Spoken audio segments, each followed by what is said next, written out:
Le cavalier presse le pas de sa monture. Mais le cheval peine à avancer contre ce blizzard qui lui blanchit les naseaux. L'homme resserre tant bien que mal les pans de son manteau rouge. Dans le mugissement de la tempête, il lui semble soudain percevoir un gémissement humain. Effectivement, dans la pénombre, il parvient à distinguer une silhouette avachie sur le sol, un corps décharné, tout juste couvert de quelques haillons. Le cavalier tâtonne vers sa bourse, mais inutilement.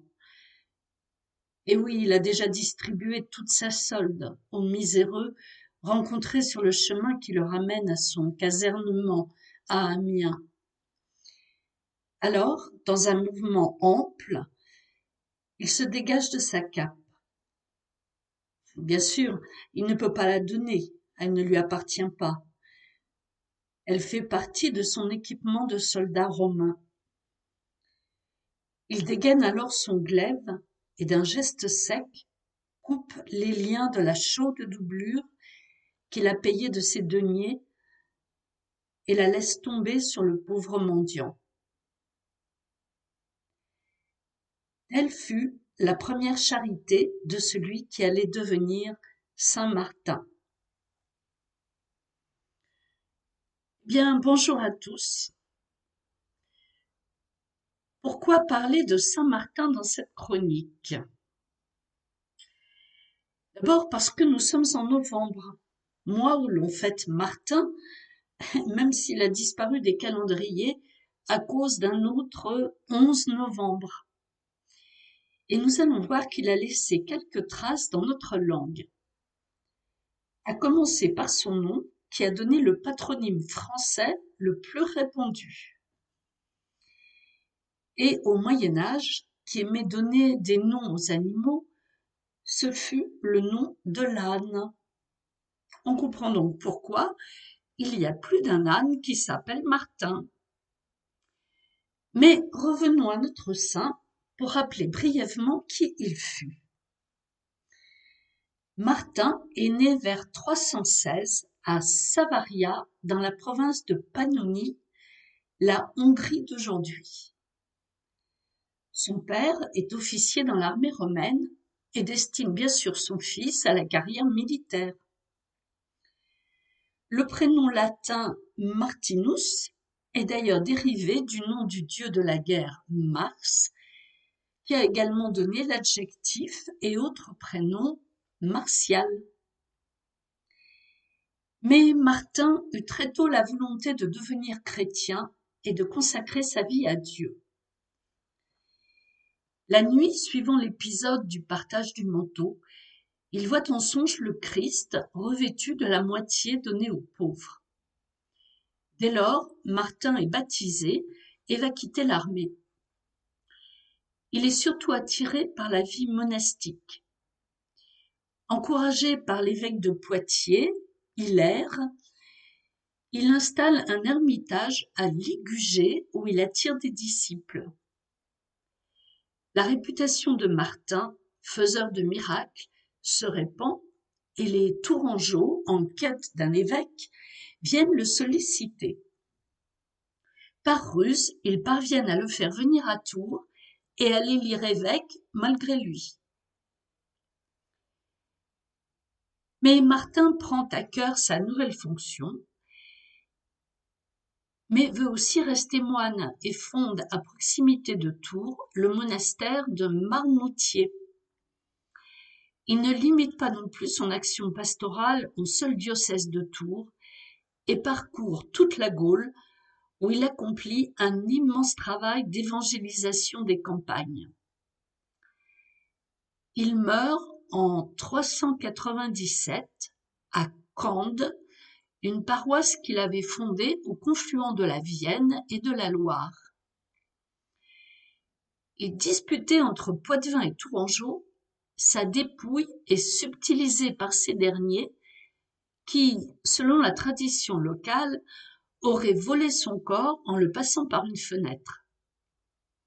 Il le ramène en gabarre sur la Loire jusqu'à Tours, où il est enterré le 11 novembre dans un cimetière chrétien extérieur à la ville.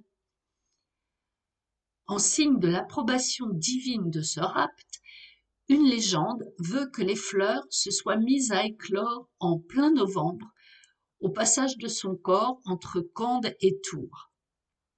Ce phénomène étonnant donnera naissance à l'expression « été de la Saint-Martin », aujourd'hui plutôt éclipsé par l'été indien, peut-être à cause du succès de la chanson de Joe Dassin.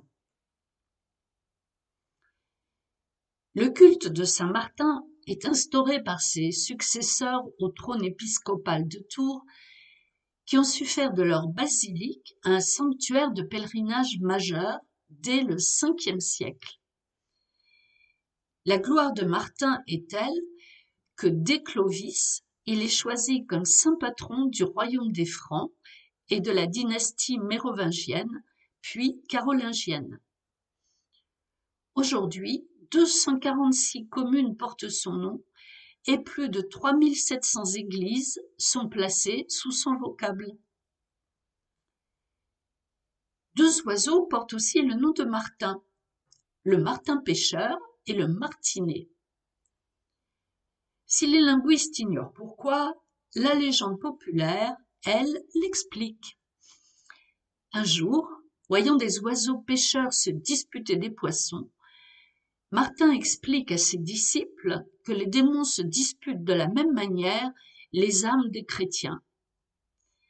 Et les oiseaux prirent ainsi le nom de l'évêque. Ce sont les martins pêcheurs.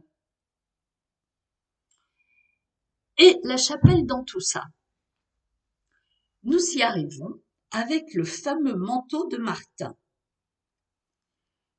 Le bas latin cappa désignait un capuchon ou un manteau à capuchon, en particulier un vêtement de moine. Cela nous a donné en français cape et chape. Un diminutif masculin, capellus, nous a légué le mot chapeau. Et un diminutif féminin, capella, est attesté en latin médiéval pour désigner le manteau de Saint-Martin, relique conservée à la cour des rois francs. Par extension, capella en vint à désigner le trésor des reliques royales et l'oratoire du palais royal abritant ces reliques. Le mot français chapelle a donc d'abord désigné le sanctuaire du palais d'un souverain, en l'occurrence celui de Charlemagne, qui avait rapporté la relique du manteau à Aix, en faisant ainsi Aix-la-Chapelle. De là, le mot s'appliquera ensuite à un oratoire rattaché à un domaine privé ou à une église non pourvue des pleins droits paroissiaux. Nous avons évoqué les mérovingiens et les carolingiens, alors n'oublions pas les capétiens, nommés ainsi à partir du surnom d'Hugues Capet. Ce surnom est sans doute une référence au porteur de la chape abbatiale, issue de la cappa ou cape de Saint-Martin. Hugues était en effet abbé laïque de nombreuses abbayes, notamment de la collégiale Saint-Martin de Tours, d'où le surnom peut-être ironique de Cappatus, c'est-à-dire chapé,